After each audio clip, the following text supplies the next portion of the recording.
သာသနာတော်တက္ကတိ2540ပြည့်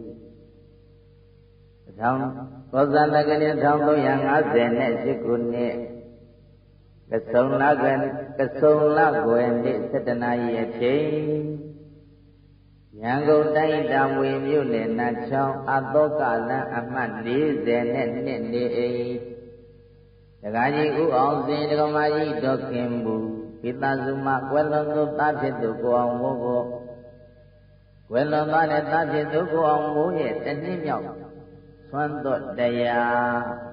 သံဃာတော်ရှင်သူမြတ်တို့အားမောမြတ်သောကဝေမောစဉ်ကျွချင်းရတာအပြာများတို့ဆက်ကချင်းတကုံမြတ်သိမြောက်ပိုင်း51ရပ်ကွယ်သီရိမင်္ဂလာမဟာစီရိတ်သာသီရိမင်္ဂလာမဟာစီရိတ်သာကျောင်းအလူတိုးချက်မြေအလူအတွက်နဝကမ္မအလူတော်ငွေ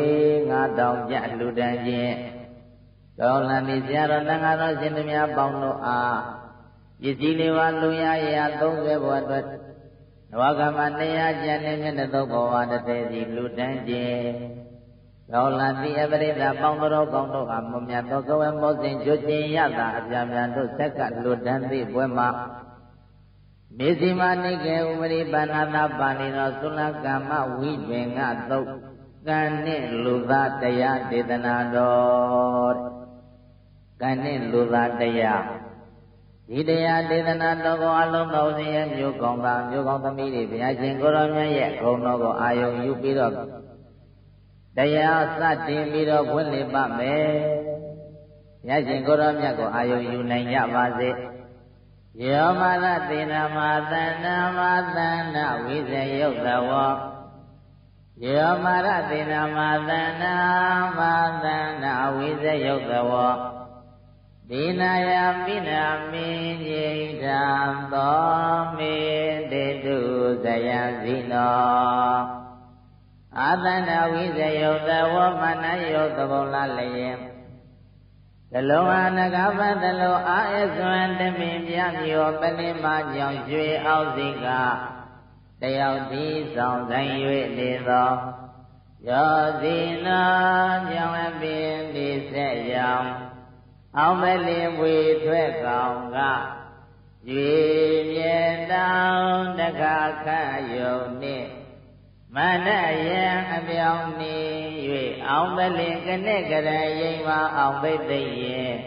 အကျဉ်သောဘုရားရှင်ကိုရောမြတ်ကြီးသည်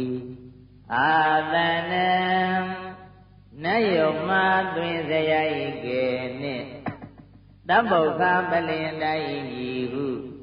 ရှင်မခိုက်ပရမေဘဂဝါဤဧကရာဓဏ္ဍတိသောတုံဤခြင်း၍လာသောမရသေနံကမ္မမြေဖြင့်ဝေဟင်တေချိသိတဲ့တေအောင်လန်ဒီနှင့်အောင်ရစီသောညိညာရောက်ဖို့ရန်အလွန်ကောင်းပေတိသောမကမောစေမနာစေတိတွေကိုဒီနာယမိရောက်လည်းစိတ်မှမသိဘူးသန္တစီမြတ်တဲ့ကြောင်းမြတ်တော်လေနမေညိဓမ္မရမီစေဘုံကိုလည်းသုံးတော်တမင်ပြုကဖြင့်ပလင်လူအကြောင်းကြွားလာသည်မြောင်များစွာမတသိန်းတို့ကိုဝင်းလိုပိုင်အခေါင်နေ၍မို့အောင်ကြီးအောင်မြင်တော်မူခဲ့ပြီဘုရားသောစီနောကြောင့်အပင်ဒီဆက်ရောင်အောင်မလင်ဝေထွက်ကောင်ကရွေပြေတောင်တခါခတ်ယုံနှင့်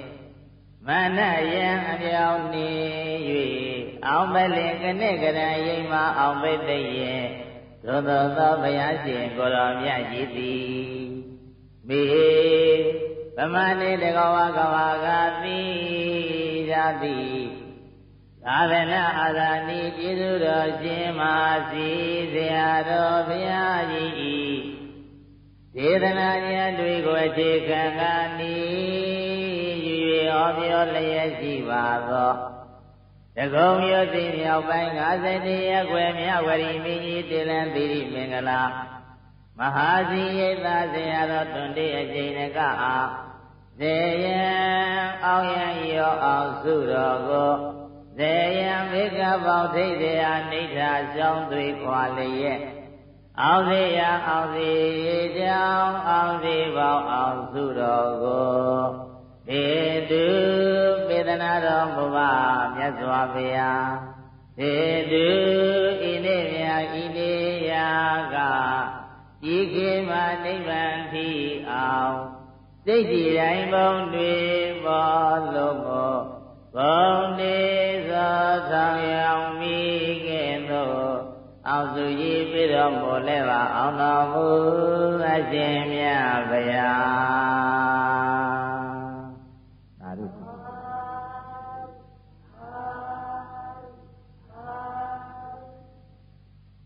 ကာယကောဇင်တို့ဓမ္မကြီးတို့ခင်မူမိသားစုကကွယ်လွန်သွားတဲ့သားကိုအောင်မိုးတစ်နှစ်ပြည့်ရောက်ရဖြစ်ရဘုံဘဝကနေပြီးတော့ယနေ့ကျန်ရကြသည့်မိသားစုပြုတဲ့ကုသိုလ်ကောင်းမှုတွေဒါနကုသိုလ်ကောင်းမှုသီလကုသိုလ်ကောင်းမှုသမထဝိပဿနာကုသိုလ်ကောင်းမှုအဲ့ဒီကုသိုလ်ကောင်းမှုတွေကိုငါတို့သားကလေးရောက်ရဘဝကမြင်ပါစေငါတို့သားကလေးရောက်ရဘဝကသာတို့ခေါ်နိုင်ပါစေရောက်ရဘဝကမြင်နေမြင်ပါစေသာတို့လည်းခေါ်ဆိုနိုင်ပါစေသာတရားဝတ္တရားနေစရာတွေနဲ့ပြည့်စုံပါစေလို့ဆိုတဲ့ရည်ရွယ်ချက်နဲ့မိဘကသာသမီကိုပြန်ပြီးတော့စောင့်ရှောက်တဲ့နေတဲ့ဒီကနေ့မောင်ကိုအောင်မိုးအတွက်တန်ရတဲ့မိသားစုမိဘများကသဗ္ဗဒါနဓမ္မဒါနသီနာတိသဗ္ဗဒါနအလုံးစုံသောသွမ်းသင်္ကန်းကြောင့်ဖြင့်ပစ္စည်းလေးပါလှူဒန်းတဲ့ဒါနတွေထဲမှာဓမ္မဒါနတရားအလှူဆိုတဲ့ဓမ္မဒါနအလှူသည်အမြတ်ဆုံးပဲတဲ့ဒီကနေ့သားဖြစ်သူကိုအောင်မိုးကိုအကြောင်းပြုပြီးတော့အကောင်းဆုံးအလှူဖြစ်တဲ့ဓမ္မအလှူကြီးပေးလှူတဲ့တဲ့အောင်မိုးပြည့်လည်းပြမစေသားတို့လည်းခေါ်ဆိုနိုင်ပါစေဆိုတဲ့သဘောမိဘများကသာသမီကိုကျွေးသစ်ချတဲ့သဘောမိဘကနေပြီးတော့သာသမီကိုပြန်ပြီးတော့စောင့်ရှောက်တဲ့သဘောမိဘမေတ္တာတဲ့။ဩတို့သားကလေးဒီတိုင်းမလူမတမ်းမဲ့နဲ့ပြစ်ထားရသားပဲ။ဩသားကလေးရောက်ရဘဝပြည့်ရဘဝသာတရားဝတ္တရားတွေနဲ့ပြည့်စုံပါစေဆိုပြီးတော့မိဘရဲ့မေတ္တာအပြည့်အဝထားပြီးတော့မောင်ကိုအောင်မိုးကိုအကြောင်းပြုပြီးတော့ဒီကနေ့ကုသိုလ်ကောင်းမှုပြုတဲ့အထဲမှာဓမ္မဒါနသည်အမြင့်ဆုံးပဲအဲဒီအမြင့်ဆုံးသောဓမ္မဒါနနဲ့ကိုအောင်မိုးအကြောင်းပြုပြီးတော့ကုသိုလ်ရတဲ့နေ့လဘရတေဓမ္မရတေသီနာတိလဘရတံဓမ္မရတံသီနာတိတနခယောသဗ္ဗဒုက္ခံသီနာတိအယသာတိထဲမှာတရားအယသာအကောင်းဆုံးပဲဒီကနေ့ကိုမောဝါကြောင့်ပြုပြီးတော့အကောင်းဆုံးအယသာနဲ့အာလုံးသောရက်စင်မျက်နှာမှာရှိကြတဲ့လူနဲ့မြမသတ္တဝါပေါင်းတို့ကိုအောင်မို့အကြောင်းပြုပြီးတော့အကောင်းဆုံးအယသာကြီးနဲ့အခန့်တဲ့လေတဲ့အယသာ6ပါးထဲမှာတရားရဲ့အယသာအကောင်းဆုံးပဲတဲ့အယသာနဲ့လည်းဒီကျွေးမွေးလို့ပြောစင်ရတယ်ကောင်းဆုံးနဲ့မှာပဲသားနဲ့ပြောသမီးနဲ့ပြောပစ္စည်းနဲ့ပြောယာတုနဲ့ပြောနိုင်ငံရေးနဲ့ပြောအလုံးနဲ့ပြောအာယုန်နဲ့ပြောကာမဂုဏ်နဲ့ပြောနေကြတဲ့လူသားတွေထဲမှာတရားနဲ့ပြောရတာဟာအကောင်းဆုံးပဲတဲ့ဒီကနေ့အပြောဆုံးတရားနဲ့ကိုအောင်မိုးကိုအကြောင်းပြုပြီးတော့သားရဲ့ဒီကနေ့မင်းအတွက်ဒီကနေ့တို့မိဘများကတရားနဲ့ပြောတဲ့နေ့တရားသားတွေထဲမှာလည်းတရားရတာအကောင်းဆုံးပဲပြောစရာအကောင်းဆုံးမှလည်းပဲတရားနဲ့ပြောတာအကောင်းဆုံးပဲရှိရဲ့ငြိမ့်တဲ့နေရာမှာတဏှာကသိမ့်ချုပ်ငြိမ့်တဲ့နေရာဟာအကောင်းဆုံးပဲတဲ့တဏှာကနေကုန်ပြီးတော့ချုပ်ငြိမ့်ရုပ်သိမ့်တဲ့နေရာနိဗ္ဗာန်ဟာအကောင်းဆုံးပဲလို့အဲ့လိုအကောင်းဆုံးတရားနဲ့မိဘများပြောတဲ့နေ့လှူတဲ့နေ့အရသာတွေနဲ့အခန့်တဲ့နေ့တဲ့အဲ့ဒီနေ့မှာ မိစီမနေကဥပရိပါဏသမာလီတော်သုလကမ္မကသုလကမ္မဝိပင်ကသုံးပါကံနဲ့လူသားတဲ့တတ္တဝါတွေမှာတတ္တဝါတစ်ခုကံတစ်ခုလို့ဒီလိုခေါ်ပါတယ်ကံနဲ့လူသားတဲ့အဲ့ဒီကံနဲ့လူသားဖြစ်ပေါ်လာရခြင်းအကြောင်းရင်းကတော့ကံနဲ့လူသားဖြစ်ပေါ်လာရခြင်းအကြောင်းရင်းကတော့တောရိယပုံနာတဲ့ဘယင်ပသိဏတိကောသလမင်းကြီးရဲ့ဘယင်ပသိဏတိကောသလမင်းကြီးရဲ့အမတ္တမအာကိုရတဲ့ပုံနာပညာရှိပုံနာတတိကြီးအဲ့ဒီတတိပုံနာကြီးမိတနေ့သောကမှာမလိုပဲမတန်ပဲသာသနာတော်ကိုမယုံမဲနဲ့သူသိသွားအဲ့လိုသိသွားတဲ့အခါကျတော့ပရိသတ်ရေမလူမတန်မပေးမကံပဲလေကုသိုလ်ကောင်းမှုမပါပဲနဲ့သိသွားတဲ့တောရိယပုံနာကြီးနောက်ဘဝရောက်တော့ယောနိသောအာယောနိသောမနတိကာရနှလုံးသွင်းမှားပြီးတော့အဟိတလိစ္ဆံခွေးဘဝရောက်သွားတယ်တဲ့အဲ့လိုဟိတလိစ္ဆံဘဝခွေးဘဝရောက်သွားတဲ့အခါကျတော့ဘုရားရှင်ကိုယ်တော်မြတ်ကသူ့မှာလည်းပဲသားကလေးတစ်ယောက်ကြံရစ်တယ်သူ့သားကသူ့ဘလူနေတဲ့အဲ့ဒီသူ့ဘလူလင်ကလည်းပဲမြတ်စွာဘုရားကိုမယုံကြည်ဘူးတရားတော်ကိုမယုံကြည်ဘူးသံဃာတော်ကိုမယုံကြည်တဲ့သားတဲ့အဖေကလည်းမယုံသားကလည်းမယုံဘူးပေါ့အဖေမယုံသားမယုံတဲ့သားအဖဘုရားရှင်ကိုယ်တော်မြတ်ကဒီကနေ့ဘယ်ပုဂ္ဂိုလ်ကိုငါကြည်မြောင်ရပါမလဲလို့လောကသုံးပါးကြည့်လိုက်တဲ့အခါကျတော့သူ့ဘလူလင်တရဏဂုံသုံးပါးတီမာကိုဘုရားရှင်ကိုယ်တော်မြတ်မြင်တော်မူတယ်သူ့ဘလူလင်တရဏဂုံသုံးပါးတီပြီးတော့သူ့အဖေရဲ့အကြောင်းကိုပြန်ပြောင်းပြီးတော့ပြောရမယ်လေ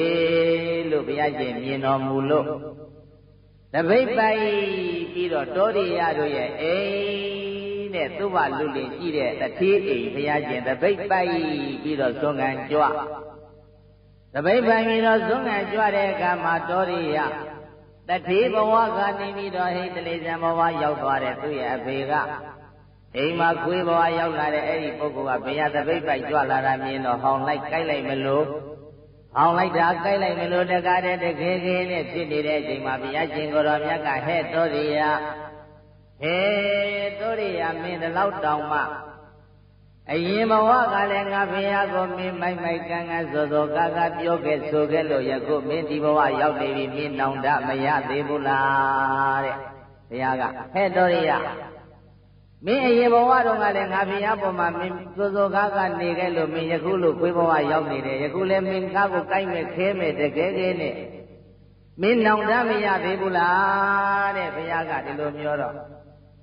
မင်းဘဝကိုမင်းပြန်ကြည့်အောင်တဲ့မင်းအရင်ဘဝတည်းတဲ့အခုမင်းဖြစ်နေတဲ့ဘဝဘယ်ဘဝလဲဆိုတာမင်းစဉ်းစားအောင်မင်းဒီငါဘုရားကိုမင်းတိုက်မဲ့ခင်းမဲ့သာဆိုလို့ရှိရင်တော့အကြီးဆုံးဖြစ်တဲ့မဟာအဝိဇ္ဇိငရဲမင်းရောက်မှသိကြတယ်လို့ဘုရားကဒီလိုပြောမင်းမဟာအဝိဇ္ဇိငရဲမင်းသောက်ထိုကြားလိမ့်မယ်လို့ဘုရားရှင်ကိုယ်တော်မြတ်ကဒီတိုင်းမိန့်တော်မူတဲ့အခါသူ့ဘလူလင်ကသူ့အဖေကယမနာမျိုးယမကိုကိုးကွယ်တဲ့ပုဂ္ဂိုလ်ယမကိုးကွယ်တဲ့ပုဂ္ဂိုလ်တွေအသိရင်ပြမမင်းဖြစ်တဲ့ပုဂ္ဂိုလ်သူ့အဖေအခုလိုခွေးဖြစ်တယ်လို့ပြောတဲ့အခါကျတော့သူ့ဘလူလင်ကစိတ်ဆိုးပြီးတော့ရှင်ဘုရားတဲ့တပည့်တော်အဖေခွေးဖြစ်တယ်လို့ရှင်ဘုရားပြောရတယ်ဗျာအရှင်ဘုရားဘာကိုထောက်ထားပြီးတော့တပည့်တော်ခွေးဖြစ်တယ်လို့အပည့်တော်ရဲ့အဖေခွေးဖြစ်တယ်လို့ပြောတယ်လေဗျာလူသားတိုင်းဟာကိုယ့်အဖေခွေးဖြစ်တယ်လို့ပြောရင်မနာဘူးလားနာတာပေါ့တခါကြီးတို့ရာနာတာပေါ့ကိုယ့်ဖေခွေးဖြစ်တယ်ပြောနာတာပဲကိုသားလေးခွေးဘဝရောက်နေတယ်ပြောနာတာပေါ့ဘယ်ဘဝရောက်နေတယ်ပြောနာတာပဲမကောင်းတဲ့ဘဝရောက်လို့ရှိရင်ဘယ်လူမျိုးပဲဖြစ်နာတယ်နတ်ဘဝရောက်နေတယ်တတိဘဝရောက်နေတယ်ဆိုရင်တော့ကိုရောစိတ်ရောချမ်းသာတယ်တဲ့ခုတော့မြတ်စွာဘုရားကဟဲ့မင်းဖေဒီဘဝရောက်နေတယ်လို့ပြောတော့သူ့ဘလူလေးသိဆိုးပြီးတော့မြတ်စွာဘုရားအရှင်ဘုရားတပည့်တော်အဖေကိုခွေးဖြစ်တယ်လို့ရှင်ဘုရားဘာအထောက်အထားပြနိုင်တယ်လေတဲ့အထောက်အထားပြပါအဲ့လိုပြောတယ်ဟဲ့သူ့ဘလူလေးမင်းဖေသေးကနီးမာခဲ့တယ်မမာခဲ့တယ်မပြခဲ့တဲ့စိန်တွေရွှေတွေငွေတွေထားတဲ့နေရာမင်းသိလားမသိဘူးဘုရားဟေး မသိလို့ရှိရင်အဲ့ဒီမင်းအဖေပြစ်နေတဲ့ပုဂ္ဂိုလ်ခွေးကိုမင်းသွားမေးတဲ့အဖေပစ္စည်းတွေဘယ်မှာထားခဲ့သလဲအဖေပစ္စည်းတွေဘယ်နှမြုပ်ထားခဲ့သလဲအဲ့လိုမေးလို့ရှိရင်မင်းအဖေကပြစ်နေတဲ့ခွေးဟာလိုက်ပြီးတော့ပြလိုက်မယ်လို့ပြောတော့မြတ်စွာဘုရားပြောတဲ့အတိုင်းသူအိမ်ကဖြစ်နေတဲ့ခွေးကိုလိုက်ပြီးတော့မေးတဲ့အခါကျတော့သွားပြီးတော့မေးတဲ့အခါကျတော့သူမြုပ်ထားခဲ့တဲ့ဇိမ်တွေရွှေတွေငွေတွေကိုလက်နဲ့ရက်ပြီးတော့မြေကြီးတွေရက်ပြီးတော့ပြတဲ့အခါကျတော့အဲ့ဒီမှာယရနာတွေရတယ်။အိုးဟုတ်ပါလားဆိုပြီးတော့အဲ့ဒီမှာသူ့အဖေဖြစ်မှန်သိသွားတဲ့အခါကျတော့မှဒါလည်းပဲမြတ်စွာဘုရားကိုသူမယုံသေးဘူး။မယုံသေးတဲ့အတွက်ကြောင့်မို့အရှင်ဘုရားကိုတပည့်တော်မေးမရသေးတဲ့တချို့သောတတ္တဝါတွေကြတော့အသက်တူတယ်ဘုရားတချို့သောတတ္တဝါတွေကြတော့အသက်ရှည်တယ်ဘုရားတချို့သောတတ္တဝါတွေကြတော့အစင်လှတယ်ဘုရားတချို့သောတတ္တဝါတွေကြတော့ရုပ်ဆိုးတယ်ဘုရားတချို့သောတတ္တဝါတွေကြတော့အကျွေရံတွေပေါ်များပြီးတော့တချို့ကြတော့လည်းအကျွေရံမရှိတဲ့ပုဂ္ဂိုလ်တွေအများကြီးပဲဘုရားတချို့ကြတော့လည်းပဲပစ္စည်းတွေပေါ်များပြီးတော့တချို့ကြတော့လည်းစားစရာမရှိတဲ့ပုဂ္ဂိုလ်တွေရှိနေတယ်ဘုရားတချို့ကြတော့လည်းပဲအမျိုးမြတ်ပြီးတော့တချို့ကြတော့လည်းပဲအမျိုးရုပ်ရတဲ့ပုဂ္ဂိုလ်တွေရှိနေပါတယ်ဘုရားအဲ့ဒါဘာကြောင့်လဲ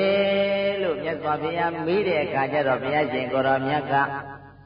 ကမ္မသကမနဝသတ္တကမ္မထာယတာကမ္မသကမနဝသတ္တကမ္မထာယတာကမ္မယောတိကမ္မပန္တုကမ္မံပฏิသရဏကမ္မံတတ္တေဝိပိသတိမာနဝတိလိုရင်းနဲ့မေးမြန်းလျောက်ထားလာသည့်အမောင်သူဘပုံနာသတ္တလူနဲ့မြမသတ္တဝါတို့သည်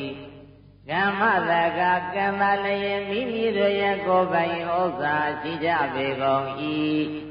ကမ္မထာယတာကံသာလျင်အမွေဆိုင်ပစ္စည်းရှိကြပေကုန်၏ကမ္မယောနိကံသာလျင်ဖြစ်ကြောင်းရှိကြပေကုန်၏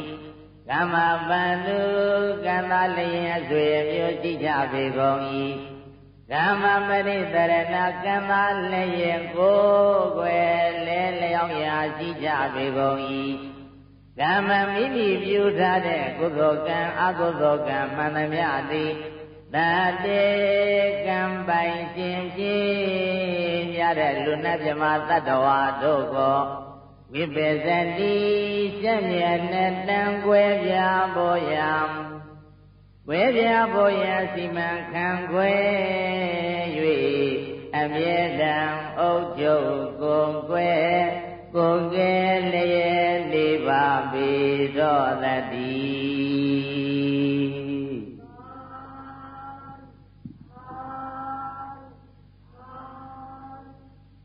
ရှင်သာတဲ့မာနဝ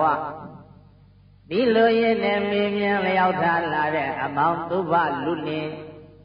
လူသားတွေအကုန်လုံးဟာကမ္မတကောကံသာလေမိမိတို့ကိုယ်ပိုင်ဥစ္စာရှိကြပေကုန်၏တဲ့အသက်ရှိတယ်အသက်တိုးတယ်ချမ်းသာတယ်ဆင်းရဲတယ်ကျွေရံများတယ်ကျွေရံနေတယ်ဆိုတာမိမိတို့ကံပဲတဲ့ကံပါပဲတဲ့ဘုရားကအမောင်ကိုပါလူလင်အလုံးသောတတ္တဝါတွေအသက်ရှိတာလည်းပဲကိုပြုတဲ့ကံပဲအသက်တိုးတာလည်းကိုပြုတဲ့ကံပဲချမ်းသာတာလည်းကိုပြုတဲ့ကံပဲဆင်းရဲတာလည်းကိုပြုတဲ့ကံပဲဘုံကြည့်တာလည်းကိုပြုတဲ့ကံပဲဘုံမကြည့်တာလည်းကိုပြုတဲ့ကံပဲတဲ့ပစ္စည်းဥစ္စာတွေပြည့်စုံကုန်လုံးကျွယ်ဝပြီးတော့သုံးမကုန်အောင်ချမ်းသာတာလည်းကိုပြုတဲ့ကံပါပဲတဲ့အတိဉာဏ်ဉာဏ်ပညာတွေထည့်ပြီးတော့အတိဉာဏ်မြင်အတိဉာဏ်ပညာတွေတုံးပြီးတော့နေတာလေကိုပြုတဲ့ကံတဲ့သူများကဖန်ဆင်းပေးတာမဟုတ်ဘူးတဲ့ဓမ္မသကကံသာလျင်ကိုပိုင်ဥစ္စာရှိကြပေကုန်၏ဓမ္မထာယတာကံသာလျင်အမွေဆိုင်ပစ္စည်းရှိကြပေကုန်၏မိဘများသိသွားတဲ့အခါမိဘရဲ့အမွေလောကီအမွေရကြသလောအလုံးသောဥစဉ်တို့တငါတကောင်မှာပေါင်းသူတော်ကောင်းတို့ရဲ့တကယ်အမွေကတော့မိမိပြုတဲ့ကုသိုလ်ကံအကုသိုလ်ကံကမိမိရဲ့အမွေတဲ့မိမိရမယ့်အမွေပါပဲတဲ့အကုသိုလ်ကိုပြုရင်လည်းပဲအကုသိုလ်အမွေကိုရနိုင်မယ် ကုသိုလ်ကိုလွတ်ရင်လည်းပဲကုသိုလ်အမွေကိုရနိုင်မယ်မိမိရဲ့အမွေဆိုတာကတော့အဲ့ဒါကောင်းမွေဆိုးမွေဆိုပြီးတော့အဲ့ဒီအမွေနှမျိုးရပါတယ်ဥစဉ်တော်ပရိသတ်ပေါင်းတော်ကောင်းတို့ကတော့ကောင်းတဲ့အမွေရဖို့အတွက်ကောင်းတဲ့သူတော်ကောင်းအကျင့်တွေကျင့်သုံးဖို့အရေးကြီးပါလေတဲ့မိမိတို့ရဲ့အမွေကံကတော့ကောင်းမွေဆိုးမွေပဲတဲ့ဆိုးမွေယူရင်ဆိုးသွားမှာပဲတဲ့ကောင်းမှုနဲ့အလုပ်လုပ်ရင်တော့ကောင်းသွားမှာပဲလို့ဒီလိုဟောပါတယ်ဓမ္မထာယရကံသာလည်းယံဝေဆိုင်ရှိကြပေကုန်၏ကမ္မတကကံသာလည်းမိမိတို့ရဲ့ကိုယ်ပိုင်ဥစ္စာရှိကြပေကုန်၏သိသွားတဲ့အခါကျတော့ဟိုတစ်ချိန်တုန်းကအမကြီးဥပေါ်ဘူးအမကြီးဥပေါ်ဘူးကသိတဲ့အခါကျတော့သူ့ရဲ့ဇနီးကိုမှာထားခဲ့တဲ့ဇနီးအိရှင်မရေငါသိသွားလို့ရှိရင်တော့ငါရဲ့လက်ကလေးတစ်ဖက်ကိုအခေါင်းကနေအပြင်မဲ့ထုတ်ပြီးတော့ထားပြီးတော့သာတင်ញိုင်ပို့ပြီးတော့မျိုးသမီးရေလို့ဆိုပြီးတော့သူ့ရဲ့အမျိုးသမီးကိုအမကြီးဥပေါ်ဦးကမှာခဲ့တယ်လက်ကလေးတစ်ဖက်အပြင်ထုတ်ပြီးတော့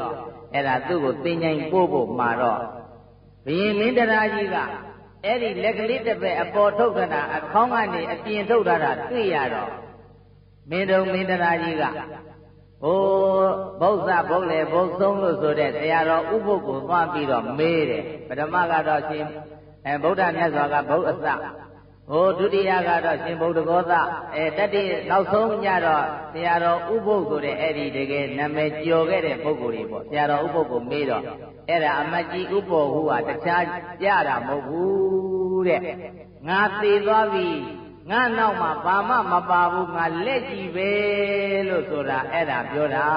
တဲ့သူ့နောက်မှာဘာမှသားလဲဘာမှမသွားဘူးတဲ့ပစ္စည်းလဲဘာမှမသွားဘူးတဲ့ရာထူးလဲဘာမှမသွားဘူးတဲ့စိန်လဲဘာမှမသွားဘူးတဲ့ငွေလဲဘာမှမသွားဘူးတဲ့လေယာကိုင်းကျွန်းတွေကားတွေတိုက်တွေတာတွေဘာမှမသွားဘူးတဲ့လက်ပဲပါတယ်လို့အဲ့ဒါလောကလူသားတွေပညာပေးသွားတဲ့အမတ်ကြီးဥပေါ်ဦးတဲ့ဟုတ်ပြီလားဗရေသာကြီးအဲ့တော့မိမိတို့နောက်မှာသေတဲ့အခါဘာပါသလဲလို့ဆိုတော့ကံပါတယ်ပြိဿကြီးဘာပါသလဲ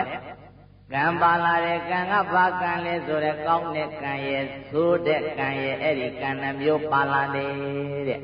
မိမိတို့ရဲ့ကိုယ်ပိုင်ကံရကိုယ်ပိုင်ဥစ္စာကတော့ကံပါလျင်ကိုယ်ပိုင်ဥစ္စာရှိကြပေကုန်၏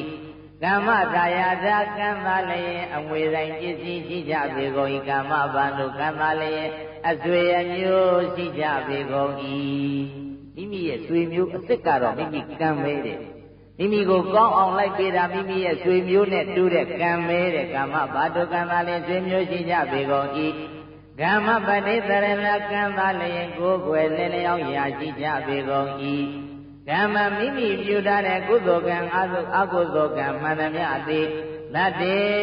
ကိုယ်ပိုင်နဲ့ကံပိုင်ခြင်းဖြစ်ကြတဲ့လူနတ်မြတ်မှာတတ္တဝါပေါင်းတို့ကိုအသက်ရှင်ဖို့ချမ်းသာဖို့မိမိကံကပေးနေတယ်တဲ့အဲ့တော့ဒုပရိသတ်တချို့ရှိသေးတယ်ကံကိုယုံပြီးတော့စူးပုံတက်နေရင်တော့လည်းပဲဉာဏ်မကြည့်စူးမှာပေါ့တခါကြီးတို့ရဲ့ဟုတ်ပြီလားတခါကြောက်လည်းငါကံကောင်းနေပါတယ်ကွာဆိုပြီးစူးပုံကြီးတက်နေရင်တော့စူးမစူးနိုင်ဘူးလားစူးမှာပေါ့ဗျာတခါကြီးတို့ရဲ့ဒါကတော့ဉာဏ်မကြည့်ရင်ကံရှိပြီကံတော့ကောင်းတယ်ဉာဏ်မကြည့်လို့ကတော့ဉာဏ်တော့ရှိတယ်ကံမကြည့်ရင်လည်းပဲမွဲတယ်ဉာဏ်တော့ဉာဏ်ကတော့ကောင်းနေတယ်ဒါပေမဲ့ကံကမပါဘူးဆိုရင်လည်းမွဲတယ်ကံတော့ကောင်းတယ်ဉာဏ်မရှိပြန်ဘူးဆိုရင်လည်းမွဲတယ်တဲ့သူကနှစ်မျိုးအဲ့တော့မတည်းသားရဲ့ကြံကံရောဉာဏ်ရောဝိရိယရောသုံးမျိုးစုံမှခြေတော်က150လူတယောက်ဟာ9-3កောင်မိပြီးတော့လာတယ်လေထဲမှာထက်ပြီးတော့လာတယ်အဲ့ဒီမှာကံ9ရဲ့ဉာဏ်9ရဲ့နောက်ပြီးတော့ဝိရိယ9ရဲ့ဆိုပြီးတော့9-3កောင်မိ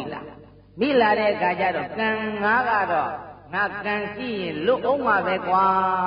ဆိုပြီးတော့ကံကိုယုံပြီးတော့သူကငြိမ်ငြိမ်လေးနေတယ်ဟိုဝိရိယ9ကြတော့သူကငါဝိရိယရှိရင်တော့ငါရေထဲပြန်ရောက်အောင်ပါပဲအသက်ကချမ်းသာရအောင်ပါပဲဆိုဝိရိယအားကိုပြီးတော့ခုံဆွလုပ်နေတော့အဲ့ဒီမှာဒီ150ကခေါင်းကိုထုလို့သေရောသူကတော့ဟိုဉာဏ်9ကတော့ခြေနေဆောင်ပြီးတော့ကြည်နေတယ်ခြေနေဆောင်ကြည့်ပြီးတော့ခြေနေလည်းပြီးရောခြေနေပြီးတာတဲ့တိုင်နဲ့ရေထဲခုန်ကြတော့ဟောဉာဏ်သမားကတော့အသက်ချမ်းသာရအသက်ရှင်သွားတယ်တဲ့ကံ9ရဲ့ ဝိရိယ9ရဲ့ဉာဏ်9ရဲ့ဆိုပြီးတော့ငါးသုံးကောင်ဟာဉာဏ်သမားတော့လွတ်သွားတယ်ပေါ့ပရိသတ်ရေနော်ကံသမားကတော့ငါကံကောင်းရင်လွတ်အောင်မှာပဲဆိုပြီးတော့သူကတော့နေလိုက်တယ်သူသေးတာပဲမသေးဘူးလားသေးတယ်အဲ့တော့မရိသတ်ရေကံကောင်းရင်ကြားမကိုက်ဘူးဆိုပြီးတော့ကြားပေါ်တဲ့နေရာကိုသွားလို့ကိုဖြစ်ပါမလားမဖြစ်ဘူးနော်ငါသည်ကံကောင်းရင်ကြားကိုက်မှာမဟုတ်ဘူးဆိုပြီးကြားပေါ်တဲ့နေရာကိုသွားမယ်ဆိုရင်လည်းပဲကံတော့ကောင်းတယ်သို့ပေမဲ့ဉာဏ်မရှိရင်ကြားစာဖြစ်သွားနိုင်တယ်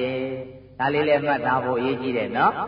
ကံကောင်းရင်မသိနိုင်ပါဘူးကွာကံကောင်းလို့ရှိရင်စားစရာရှိမှာပဲကွာဆိုပြီးတော့အလုံးမလုံးပဲနေတော့လေစားရမှာလားပရိသတ်ရေစားမစားရဘူးဝိရိယလည်းပါရမယ်ဉာဏ်လည်းပါရမယ်ကံလည်းပါရမယ်သုံးမျိုးစုံရဘာစုံရမယ်သုံးမျိုးစုံရမယ်အာကံနဲ့လူသားကံကနေပြီးတော့အသက်ကြီးအောင်လုပ်နေတယ်ဆိုပြီးတော့အသက်တို့ရတို့ကြောင့်သိသေးသွားတော့ရင်ရောအသက်သေးနိုင်ပါမလားမသေးသေးတော့အသက်ရှင်နိုင်ပါမလားပရိသတ်ရေရှင်နိုင်ဘူးအသက်သေးသွားမှာပေါ့အဲ့တော့ကံကောင်းလို့ရှိရင်မသေးပါဘူးကွာဆိုပြီးတော့တခါနဲ့တဏှတ်နဲ့မိမိကိုယ်ကိုပြစ်တတ်ပြီးသေသွားမှာပေါ့ဉာဏ်မရှိလို့ရှိရင်ဟောကံရောဉာဏ်ရောဝိရိယရောသုံးမျိုးစုံရမယ်ဒီလောကီမှာပဲဖြစ်ဖြစ်လောကုတ္တရာမှာပဲဖြစ်ဖြစ်ကံဉာဏ်ဝိရိယသုံးမျိုးစုံရပြီတဲ့အခုဒီသုလကံမှာဝိပင်္ဂသုတ်တော်မှာတော်ဦးဇင်းတို့ဘုရားရှင်ကိုယ်တော်မြတ်ကจิตသားသုဘလွတ်လင်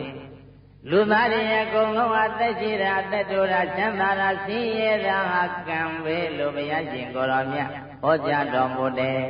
အဲ့တော့မြတ်စွာဘုရားကကံဟာလူသားတွေရဲ့အသက်ရှင်မှုချမ်းသာမှုဆင်းရဲမှုကိုပြောနေတယ်လို့အဲ့လိုပြောတော့သုဘလူလင်ကတပည့်တော်မသိသေးဘူးဗျာဒီတဲ့နာရှင်းအောင်တပည့်တော်ရှင်းပါအောင်ခင်ဗျာဆက်ပြီးတော့ရှင်းဟောပေးပါအောင်ခင်ဗျာလို့ဆိုတော့အဲ့ဒါမှဘုရားရှင်ကိုယ်တော်မြတ်ကဆက်ပြီးတော့ဟောတဲ့အဲ့ဒီမြတ်စွာဘုရားဆက်ဟောတဲ့တရားတော်ဦးဇင်းတို့ကျေးဇူးတော်ရှင်ကပ္ပသာသနာပြုမဟာစီတရားတော်ဘုရားကြီးကလူရင်းတို့ချင်းကလေးကြပြလေးတွေရေးသက်ထားပါတယ်အသက်တို့ရှင်ဤလူပြေဖြစ်တွေဘာကြောင့်ဒီတဲ့အသက်တို့ရှင်ဤလူပြေဖြစ်တွေဘာကြောင့်ဒီလူတွေအသက်တို့တဲ့ကြီးတယ်ဘာကြောင့်လဲတဲ့မြတ်စွာဘုရားပြန်ပြီးတော့ဖြေတဲ့အဖြေလေးကိုအဲ့ဒီမှာမြတ်စွာဘုရားရှင်ကိုယ်တော်မြတ်ကသူကိုတတ်ပြသက်တို့ဓမ္မတအသက်ရှိတဲ့သူများကိုအသက်သူများသက်တတ်တဲ့ပုဂ္ဂိုလ်တွေဟာဒီဘဝမှာအသက်တိုးတယ်တဲ့သူများအသက်မတတ်တဲ့ပုဂ္ဂိုလ်တွေအပြင်ဒီဘဝမှာအသက်ရှိတယ်တဲ့သူကိုတတ်ပြသက်တို့ဓမ္မတအသက်ရှိတဲ့မတတ်တဲ့ပုဂ္ဂိုလ်များအသက်ရှိတယ်တဲ့တတ်တဲ့ပုဂ္ဂိုလ်အသက်တိုးတယ်တဲ့ဒါအသက်တိုးရှိနောက်ပြီးတော့မတေသာယောဂပါပြီးတော့နေတဲ့ပုဂ္ဂိုလ်ရဲ့ယောဂများပြီးတော့နေတဲ့ပုဂ္ဂိုလ်ရဲ့ဤလောကမှာနှမျိုးရှိပါနေတဲ့တချို့သောပုဂ္ဂိုလ်တွေကြတော့ယောဂများပြီးတော့တချို့သောပုဂ္ဂိုလ်တွေကြတော့ယောဂများလို့ယောဂနေပြီးတော့နေတယ်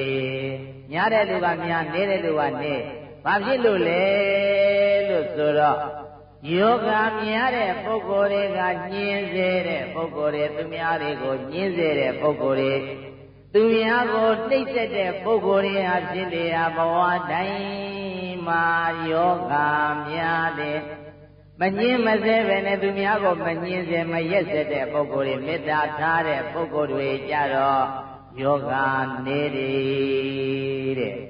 ယောဂများတာကသူများကိုနှိပ်စက်လို့ယောဂနေတာကသူများကိုမနှိပ်စက်လို့တဲ့အကျဲနောက်မီရမနေသာရဲ့လူသားတွေအမှန်တချို့ကြတော့ရုပ်ချောလို့တချို့ကြတော့ရုပ်ဆိုးလို့ဘာဖြစ်လို့လဲဘုရားဒီလိုမြတ်စွာဘုရားရှင်ကိုလျှောက်ထားတဲ့အခါကျတော့ဘုရားရှင်ကိုယ်တော်မြတ်ကဒေါသမိလယံအကြည်တံသိကံလပတိတဲ့ဤသို့တော်ရှင်ကဘာသာသနာပြုမဟာစီတရားတော်ဘုရားကြီးကဒေါသမိလယံအကြည်တံသိကံလပတိဒေါသမိလယံဒေါသအကြည်တဲ့ပုဂ္ဂိုလ်တွေအဖြစ်လျာဘဝတိုင်းမှာအယုတ်ဆိုးအကြည်တံတဲ့ဒေါသနေတဲ့ပုဂ္ဂိုလ်တွေဟာဖြစ်လျာဘဝတိုင်းမှာရုပ်ကျော်တဲ့လူကျော်ဖြစ်တယ်နတ်ပြည်ရင်လည်းအကျိုးအလဓမ္မပြည်ရင်လည်းအကျိုးအလလူပြည်ရင်လည်းအကျိုးအလပြောမပြနိုင်တော့အောင်ပြစ်ပြီးတော့နေရတာဒေါသနေလို့တဲ့ ရုပ်ဆိုးကြီးတံဘာဖြစ်လို့ရုပ်ဆိုးတယ်လဲဆိုဒေါသများလို့တဲ့မြတ်စွာဘုရားကနောက်ပြီးတော့တချို့မှာအကျွေးအရန်တွေပေါ်များလို့တချို့ပုဂ္ဂိုလ်တွေမှာအကျွေးအရန်တယောက်မှမရှိတဲ့ပုဂ္ဂိုလ်တွေလောကမှာအများကြီးရှိပါတယ်ဘုရားဘာကြောင့်အကျွေးအရန်ပေါ်များနေပါသလဲဘာကြောင့်အကျွေးအရန်နေပြီးတော့နေပါသလဲလို့ဘုရားရှင်ကိုယ်တော်မြတ်သုဘလူလင်ကရှင်းပြီးတော့လျှောက်ထားတဲ့အခါကျတော့မနာလိုမှကျွေရန်ကွာကြည်သာကျွေရန်စီဦးဇင်းတို့ကျေးဇူးတော်ရှင်ကမ္ဘာသာသနာပြုပါစီကြတော်ဘုရားကြီးကမနာလိုမှကျွေရန်ကွာကြည်သာကျွေရန်စီသူများတွေချမ်းသာနေတာမနာလိုသူများတွေပညာတတ်တာမနာလိုသူများပြည့်စုံနေတာမနာလိုသူများရှင်းလာတာမနာလိုတဲ့ပုဂ္ဂိုလ်တွေမှာတော့အကျွေရန်နေတယ်တဲ့သူများရာထူးကြီးနေတာသူများချမ်းသာနေတာသူများစင်လာသူများပြည့်စုံနေတာကိုဝမ်းသာတဲ့ပုဂ္ဂိုလ်ကြတော့အကျွေရန်ပေါ်တယ်သူများပြည့်စုံနေတာအတက်တန်းကြနေတာဇီဝရေးတိုးတက်နေတာရောင်းရည်ဝယ်ရေးကောင်းနေတာဝမ်းသာကြည်နူးပြီးတော့နေတဲ့ပုဂ္ဂိုလ်ကြတော့အကျွေရန်ပေါ်များတယ်ဟောနောက်မေတော်မနေသာရဲ့ဥစ္စာနဲ့ပါဥစ္စာများဘာကြောင့်မှလဲဖရာတဲ့တချို့သောပုဂ္ဂိုလ်တွေညတော့ဥစ္စာတွေများပြီးတော့တချို့သောပုဂ္ဂိုလ်တွေဥစ္စာနေနေတယ်တချို့သောပုဂ္ဂိုလ်တွေညတော့မိမိမှာစိန်တို့ရွှေတို့ငွေတို့မရေမတွက်နိုင်အောင်ပေါ်များပြီးတော့နေကြပါသည်ဗျာတချို့သောပုဂ္ဂိုလ်တွေညတော့လည်းပဲပစ္စည်းဥစ္စာရည်စရာမရှိအောင်သုံးစရာမရှိအောင်စားစရာမရှိအောင်နေစရာမရှိအောင်မွေးပြီးတော့နေပါသည်ဗျာအဲ့လိုဘုရားရှင်ကိုယ်တော်မြတ်သုဘလူလင်ကလျှောက်ထားတဲ့ကဘုရားရှင်ကိုယ်တော်မြတ်ကမလှူမတန်းမပေးမကန်တဲ့ပုဂ္ဂိုလ်တွေအဖြစ်လျာဘဝမှာမွဲတယ်ဥစ္စာနေတယ်ပေးကမ်းစွန်ကျဲလှူဒန်းတဲ့ပုဂ္ဂိုလ်တွေဟာဖြစ်လျာဘဝမှာပေါ်များပါတယ်ပြည့်စုံပါတယ်လူတန်းပေးကမ်းစွန်ကျဲတဲ့ပုဂ္ဂိုလ်တွေဟာဖြစ်လျာဘဝမှာပေါ်များတဲ့ပြည့်စုံနေတဲ့လူတန်းနဲ့ပေးကမ်းတဲ့ပုဂ္ဂိုလ်တွေကတက်တန်းကြတယ်မျက်နှာပန်းလှတဲ့ဒါကြောင့်ဦးဇင်းတို့ကျေးဇူးတော်ရှင်ကမ္ဘာသာသနာပြုစရာတော်ဘုရားကြီးကမပေးလူကမွဲပြကြလူမပေါ်ကျွယ်သည်လို့ကျေးဇူးတော်ရှင်ကမ္ဘာသာသနာပြုစရာတော်ဘုရားကြီးကရည်သက်တော်မူတယ်မပေးလူတဲ့ပုဂ္ဂိုလ်တွေကမွဲပြကြပြီးတော့ပေးတဲ့ပုဂ္ဂိုလ်တွေကချမ်းသာတယ်တဲ့နောက်ပြီးတော့လူသားတွေဟာတချို့မှာတော့အမျိုးမြတ်ပြီးတော့မင်းမျိုးမှာဖြစ်တဲ့တတိမျိုးမှာဖြစ်တဲ့ကုံတယ်မျိုးမှာဖြစ်တဲ့တချို့ကြတော့တောင်းစားရတဲ့တထောင်စားမျိုးမှာဖြစ်တယ်တချို့ကြတော့အလုသမားမျိုးမှာဖြစ်တဲ့နမတန်ဆင်းရဲတဲ့အမျိုးမှာဖြစ်တဲ့အမျိုး၄ပါးရှိတယ်အမျိုး၄ပါးကမင်းမျိုးပြမနာမျိုးသုဒ္ဓမျိုးပြမနာမျိုးရဲ့ခတ္တိယမျိုးရဲ့ပြမနာမျိုးရဲ့ကဟပတိမျိုးရဲ့သုဒ္ဓမျိုးရဲ့ဆိုပြီးတော့အမျိုး၄ပါးအဲ့ဒီအမျိုး၄ပါးထဲမှာရှင်ဘရင်အမျိုးရဲ့ယမနာအမျိုးရဲ့ကဟပတိဆိုတဲ့တတိအမျိုးရဲ့နောက်ပြီးတော့သုဒ္ဓဆိုတဲ့သင်ရဲတဲ့အမျိုးရဲ့အမျိုး၄ပါးအဲ့ဒီအမျိုး၄ပါးထဲမှာသင်ရဲတဲ့အမျိုးကိုဘာကြောင့်ဖြစ်တယ်လဲဗျာမြင့်မြတ်တဲ့တတိမျိုးပြမနာမျိုးတတိမျိုးမှာတော့တချို့ဘာကြောင့်ဖြစ်တယ်လဲဗျာဘုရားရှင်ကိုရောမြတ်သုဘလူလင်ကရောက်တာတော့ဦးဇင်းတော်မြတ်စွာဘုရားရှင်ကိုရောမြတ်ကဟဲ့သုဘလူလင်တဲ့တချို့သောပုဂ္ဂိုလ်တွေကမိမိညာထူးကြည့်တာကိုအကြောင်းပြုပြီးတော့မာနဖြစ်တတ်တယ်ကွယ်ဟဲ့ဟောပစ္စည်းကြည့်တာကိုအကြောင်းပြုပြီးတော့မာနဖြစ်တတ်တယ်ကွယ်ပညာတတ်တာကိုအကြောင်းပြုပြီးတော့မာနဖြစ်တတ်တယ်ကွယ်တဲ့ဟောအဲ့လိုမာနဖြစ်ရင်ပစ္စည်းကိုအကြောင်းပြုအစင်းကိုအကြောင်းပြုပြီးတော့ကိုယ်ကိုအကြောင်းပြုပြီးတော့မာနကြီးပြီးတော့နေလို့ရှိရင်အမျိုးရုပ်တတ်တယ်ဆင်းရဲတဲ့အမျိုးဖြစ်တတ်သည်တဲ့ဆင်းရဲတဲ့အမျိုးဖြစ်တယ်ဆိုတာမာနကြီးလို့နောက်ပြီးတော့ဆင်းရဲတဲ့အမျိုးကိုဘာကြောင့်ဖြစ်တယ်လဲဆိုလို့ရှိရင်မယုံမသေးလို့တယ်မယုံမသေးဆိုတာကကိုယ်တက်ကြီးတဲ့ပုဂ္ဂိုလ်တွေကိုမယုံမသေးလို့ရင်ဆင်းရဲတဲ့အမျိုးဖြစ်တတ်သည်ကိုယ်ဆရာသမားကိုမယုံမသေးလို့ရင်လည်းပဲဆင်းရဲတဲ့အမျိုးဖြစ်တတ်သည်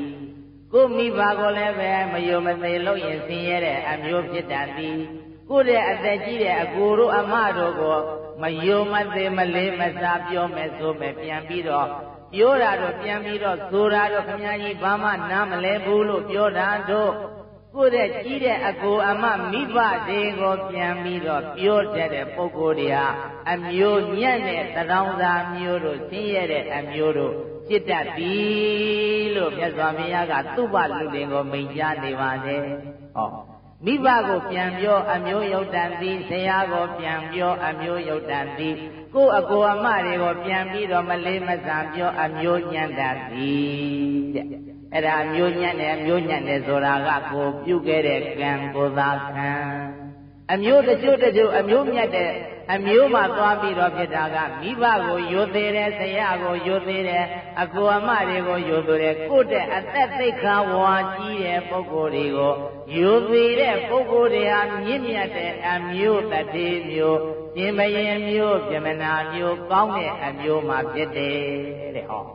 ယိုသေးရင်လေးစားခြင်းလုပ်လို့ရှိရင်ကောင်းတဲ့အမျိုးဖြစ်တယ်မယုံမသိမလေးမစားဖြစ်လို့ရှိရင်ညံ့တဲ့အမျိုးဖြစ်တယ်တဲ့ဟောအမျိုးညံ့တာတို့အမျိုးညံ့တာတို့ဖြစ်နေတာဟာကိုပြုတဲ့ကံတဲ့နောက်မေရမနဲ့သာရဲ့လူတွေမှာတချို့ကြတော့ပညာတတ်ပြီးတော့တချို့ကြတော့ပညာမတတ်ဘူးဗျာပညာတတ်တဲ့ပုဂ္ဂိုလ်ရာဘာကြောင့်လဲဗျာပညာမတတ်တဲ့ပုဂ္ဂိုလ်တွေကဘာကြောင့်လဲဗျာဒီလိုလျှောက်ထားတော်မူတဲ့ကာယရရှင်ကိုရောမြတ်ကမေးမြန်းစုံစမ်းတရားနာပြီးတော့မသိသေးတဲ့တရားတွေကိုသိအောင်မနာရသေးတဲ့တရားတွေကိုနာအောင်နာပြီးတဲ့တရားတွေကိုထပ်နာအောင်အဲ့လိုနာကြတဲ့ပုဂ္ဂိုလ်တဲ့နောက်ပြီးတော့မေးမြန်းတဲ့ပုဂ္ဂိုလ်တဲ့နောက်ပြီးတော့စုံစမ်းတဲ့ပုဂ္ဂိုလ်တဲ့အဲ့ဒီပုဂ္ဂိုလ်တွေကပညာတတ်တယ်တဲ့မသိရင်မေးမသိရင်သိတယ်မသိတာမှန်သမျှမေးမြန်းပြီးစုံစမ်းပြီးတော့လိလာနေဖတ်နေမယ်ကြည်နေမယ်ရှုနေမယ်ဆိုရင်ပညာတွေ့ကြောင်းပဲတဲ့မမေးဘူးမမြန်းဘူးဒီတိုင်းပဲနေမယ်ကိုအတက်ကြီးလုပ်ပြီးနေမယ်ဆိုရင်တော့အဲ့ဒါပညာမတတ်ဘူးပဲတဲ့အဲ့ဒါဉာဏ်လေးကြောင်းပဲတဲ့ဉာဏ်ထိုင်ကြောင်းပဲတဲ့ကိုပညာတတ်ကြီးတင်ပြီးတော့သူကငါလောက်မတတ်ဘူးဆိုပြီးတော့သူများကိုမမေးဘူးဆိုရင်အဲ့ဒီပုဂ္ဂိုလ်ကဉာဏ်ဘယ်တော့မှမကောင်းတော့ဘူးတဲ့အဲ့တော့ဉာဏ်မကောင်းတာဉာဏ်လေးတာအမှတ်ဉာဏ်အာမကောင်းတာဘာကြောင့်လဲဆိုလို့ကြည့်ရင်မမေးလို့မမြန်းလို့မစုံစမ်းလို့ပရိသတ်ရဲ့ကိုအထင်ကြီးလို့အဲ့ဒီပုဂ္ဂိုလ်ရာဖြစ်လေရဘဝမှာသူများဘွဲ့ရပေမဲ့သူဘွဲ့မရဘူးတဲ့သူများကအတန်တွေအောင်ပေမဲ့သူမအောင်ဘူးတဲ့သူများကမှတ်ဉာဏ်ကောင်းပေမဲ့သူမကောင်းဘူးတဲ့ဘာဖြစ်လို့မကောင်းတယ်လဲဆိုလို့ရှိရင်မတဲ့သားရဲ့ဖြစ်လျာဘဝမှာတရားမနာခဲ့လို့မမေးမမြန်းခဲ့လို့မစုံမစမ်းခဲ့လို့မသိတာမမေးခဲ့လို့ကိုအထင်ကြီးခဲ့လို့တဲ့အဲ့ဒီပုဂ္ဂိုလ်တွေဟာပညာနေတယ်တဲ့ဒီလိုဘုရားရှင်ကိုရောမြတ်ကပြန်ပြီးတော့ပြင်ကြတော်မူတဲ့အဲ့တော့မတဲ့သားရဲ့ဘုရားရှင်ပြန်ပြီးတော့ပြင်လိုက်ပညာတတ်တာရောပညာမတတ်တာရောပစ္စည်းရှိတာမရှိတာရောပြန်ပြီးတော့ဖြေမြင်တော်ဦးဇင်းတို့ကျေးဇူးတော်ရှင်ကမသာသနာပြုမှာစိတ်ဆရာတော်ဘုရားကြီးကအလုံးကိုထုံလိုက်တဲ့အခါကျတော့ကံတဲ့ကိုပြုတဲ့ကံပဲတဲ့အဲ့ဒီကိုပြုတဲ့ကံလေးကိုတို့ဘုရားရှင်ကိုရောမြတ်ကမကောင်းတဲ့ကံတွေများဖြစ်လာလို့အာမငယ်လေးနဲ့ရုပ်ဆိုးအကြည့်တန်းနေလို့လဲအာမငယ်လေးနဲ့လူမွဲဖြစ်နေလို့လဲအာမငယ်လေးနဲ့အမျိုးညံ့နေလို့လည်းပဲအာမငယ်လေးနဲ့ဒီဘဝမှာဒီလိုမျိုးနောက်ဘဝမှာတို့အသိမြင်ရမယ်ဟဲ့ဓမ္မဒီဘဝမှာအမျိုးညံ့နေပေမဲ့လို့နောက်ဘဝမှာပရိသတ်ရဲ့တို့အသိမြင်ရမယ်ဟဲ့ဆိုပြီးတော့မိမိဒီဘယ်လိုပုဂ္ဂိုလ်မျိုးလဲဘယ်လိုလူမျိုးလဲငါဒီဥစ္စာပြည့်စုံတဲ့ပုဂ္ဂိုလ်လားမရှိတဲ့ပုဂ္ဂိုလ်လားငါဒီပညာတတ်တဲ့ပုဂ္ဂိုလ်လားပညာမတတ်တဲ့ပုဂ္ဂိုလ်လားအသင်လာတဲ့ပုဂ္ဂိုလ်လားအသင်မလာတဲ့ပုဂ္ဂိုလ်လားကိုပြန်မေးပြီးတော့ယခုဘဝမှာဒီလိုဖြစ်ပြီးတော့နေရတာဒါကြောင့်ပဲလို့ဆိုပြီးတော့ပြင်သင့်တာပြင်လိုက်တဲ့ဟုတ်ပြီလားပြင်သင့်တာပြင်လိုက်တဲ့ဆောင်းသင့်တာဆောင်းလိုက်တဲ့လှုပ်သင့်တာလှုပ်လိုက်တော့တဲ့သိရနဲ့မမိုက်တော့နေသိရင်ဘာဖြစ်ရမှာလဲမမိုက်တော့နေတဲ့သိရင်မမိုက်တော့နေတဲ့အဲ့ဒီထဲမှာမြတ်စွာဘုရားကရှင်သာတဲ့မိမိကိုယ်သိတာနဲ့တပြိုင်နက်ပြင်လိုက်မယ်ဆိုရင်တော့ ကောင်းပြီတဲ့အဲ့တော့ဒီကံတရားတွေမကောင်းတဲ့ကံတွေကိုပြန်ပြီးတော့ပြင်တဲ့နည်းကတော့ဝိပဿနာပဲရှိတယ်တဲ့ဒီမကောင်းတာတွေကိုပြင်ဖို့ဘာနဲ့ပြင်မလဲဝိပဿနာနဲ့ပြင်တဲ့အိုးတစ်ချိန်လုံးကမုတ်ဆိုးတရားအဲ့ဒီမုတ်ဆိုးကမုတ်ဆိုးအလုတ်နဲ့လှုပ်လာလိုက်တာနှစ်ပေါင်းတော်တော်များများလှုပ်ပြီးတော့လာတယ်အဲ့လိုတော်တော်များများလှုပ်ပြီးတော့သူသားဖြစ်တဲ့ပုဂ္ဂိုလ်ကယဟန္တာဖြစ်ပြီးတော့နေတယ်အဲ့ဒီယဟန္တာဖြစ်ပြီးတော့နေတဲ့သားကသူ့အဖေရဲ့သက်ကြီးလာတဲ့အခါကျတော့ကြောင်းကိုခေါ်ထားကြောင်းခေါ်ထားတော့သူ့အဖေမကြမ်းမမာဖြစ်ပြီးတော့ဒေဂာနိအချိန်မှာခွေးနဲ့တေလာလိုက်ငရဲမီတွေလာလိုက်ဟိုကနေပြီးဓာရီလန်နေတို့မယ်တော့သားရဲ့ငါသားရဲ့လုံသမ်းမောင်အဖေမှာဘယ်လိုဖြစ်နေပြီဘယ်လိုဖြစ်နေတဲ့သားရဲ့အဖေကိုကယ်သမ်းမအောင်ဆိုပြီးတော့အဖေမုတ်ဆိုးကြီးဖေမှာမသေးခင်မှာကမ္မနမိတ်လို့ဆိုတဲ့ငရဲနမိတ်တီငရဲနမိတ်တီနောက်ပြီးတော့သွားရမယ်တရားဒီနမိတ်တွေထင်ပြီးတော့နေတာကိုသာဖြစ်သူယဟန္တာကမြင်တော့ဩငါအဖေတော့မကောင်းတဲ့အလုပ်တွေလုပ်လာလို့ငရဲရောက်မှနေကြပြီတဲ့အဖေရဲ့တဲ့ဟောတယ်မှာကုသိုလ်ကောင်းမှုတွေပြုတယ်ဆိုပြီးတော့ဇေဒီရင်ပြင်မှာပန်းနေခင်းပြီးတော့ဇေဒီကိုပန်းလူခိုင်းတယ်အဲ့လိုဇေဒီရင်ပြင်မှာပန်းနေခင်းပြီးတော့အဖေဟောတာအဖေအတွက်ပဲဒကာကြီးအတွက်ပဲဒကာကြီးအတွက်ပန်းနေလှူပေးတယ်အဖေသာရုသာခေါ်ပေတော့ဘုရားသာအာယုံပြုပေတော့ဆိုပြီးတော့ပန်းလှူပြီးတော့သင်သွားလိုက်တာမရတန်ရဲ့နတ်ပြေရောက်တဲ့ဟောမုတ်ဆိုးကြီးကငရဲရောက်ရမယ်မုတ်ဆိုးကြီးကတေဂာနီးလေးမှာဘုရားကိုပန်းလူရတဲ့ကုသိုလ်ကြောင့်ငရဲကနေလွတ်ပြီးတော့နတ်ပြည်ကိုရောက်တယ်တဲ့ဟောမိမိတေဂာနီးပြုတဲ့ကံပေါ့နောက်ပြီးတော့မိမိတို့ရဲ့အကုသိုလ်ကံတွေကိုမနိတရဲ့ပယ်တတ်နိုင်ဖို့အတွက်ပယ်တတ်နိုင်ရပယ်တတ်နိုင်ကြောင်းအလုတ်ကောင်းကတော့ဝိပဿနာလို့ခေါ်ပါလေဝိပဿနာနဲ့သာအလုပ်လုပ်မယ်ဆိုရင်ဒီခန္ဓာကိုဉာဏ်ဆိုင်ပြီးတော့ကာယဝေဒနာစိတ်ဓမ္မဆိုတဲ့တဏိပဒံတရားတွေကိုပြုမှပွားများအားထုတ်မယ်ဆိုလို့ရှိရင်တော့ဗရတရဲ့မိမိပြုခဲ့တဲ့အကုသိုလ်ကံတွေဘယ်လောက်ပဲများပြားပြီးတော့နေစေကမဝိပဿနာလုပ်ကိုကြိုးစားအားထုတ်မယ်ဆိုရင်တော့ယဟန္တာဖြစ်နိုင်တယ်ဟောဘယ်သူကိုကြည့်မလဲလို့ဆိုလို့ရှိရင်အင်္ဂုလိမာလာကြီးကိုကြည့်တဲ့အင်္ဂုလိမာလာလောက်မိုက်တဲ့လူအင်္ဂုလိမာလာလောက်ဆိုးတဲ့လူအင်္ဂုလိမာလာလောက်လူတွေတတ်တဲ့လူဘယ်ရှိမလဲအင်္ဂုလိမာလာတယောက်တည်းတတ်တာအများတတ်တာမဟုတ်ဘူးတယောက်တည်းကိုလူတစ်ထောင်လောက်တတ်လိုက်တဲ့အင်္ဂုလိမာလာဘုရားနဲ့တွေ့တရားတွေနာတတိပဋ္ဌာန်ကျင့်တွေကျင့်သုံးလိုက်တာသွားလည်းမှစားလည်းမှအိမ်လည်းမှထိုင်လည်းမှရလည်းမှအမတ္တတိနဲ့မှတ်လိုက်တာသူရဲ့အကုသိုလ်ကံတွေကပြောင်းပြီးတော့ပရိသတ်ရဲ့တတိပဋ္ဌာန်ဆိုတဲ့ကုသိုလ်နဲ့မကောင်းတဲ့အကုသိုလ်တွေကိုနေအောင်ပါအောင်ရောအောင်ကုန်အောင်လုပ်လိုက်တာတတိပဋ္ဌာန်ပဲတဲ့မိမိတို့ရဲ့မကောင်းတဲ့ကံဆိုးတွေကိုပျောက်အောင်လုပ်လိုက်တာဝိပဿနာပဲတဲ့အဲဒီဝိပဿနာအလုံးနဲ့ကျွမ်းပွားများအားထုတ်လိုက်တာသူ့ရဲ့ကံတွေအကုန်ပြောင်းပြီးတော့အရဟတမေအရဟတဘောပေါင်းပြီးတော့ယန္နာတစုဖြစ်တော်မူတယ်။ဒါကြောင့်မင်းနိုင်မယရှင်ကိုတော်မြတ်ကအခုအသက်ရှင်တာရှင်လာတာချမ်းသာတာဘုန်းကြီးတာသိရတာမွဲတာတွေအကုန်လုံးနိဗ္ဗာန်ရောက်တာမရောက်တာအကုန်လုံးအပယ်လေးဘုံရောက်သွားတဲ့ပုဂ္ဂိုလ်တွေနတ်ပြည်ရောက်သွားတဲ့ပုဂ္ဂိုလ်တွေ